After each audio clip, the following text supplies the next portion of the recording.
Садыр Кожоевич, азыр тышкы саясаттагы багыттар тууралуу маалымат берип койсоңуз, бул Африка континенти менен кызыгуу күч алып атпайбы анан? Мунун максаты эмне ушул боюнча? Акыркы убактарда өзүңүздөр жакшы билесиздер, Африка континенти тез өнүгүп келаткан өлкөлөрдүн ичине кирди.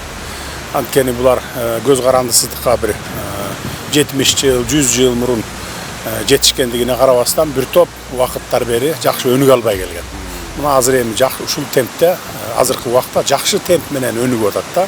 Бул биринчиден. Экинчиден, дүйнөлүк масштабта ар кандай окуялар болуп атат, согуштар болуп атат.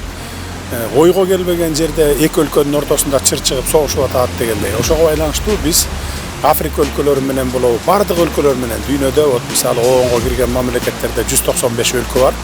Анын экөө эми баягы таанылып, таанылбай аткан өлкөлөр болуп атпайбы? Анан 193 өлкө менен тең биз тең укуктуу, анан эки тараптуу пайдалуу кызматташууну улантып атабыз да.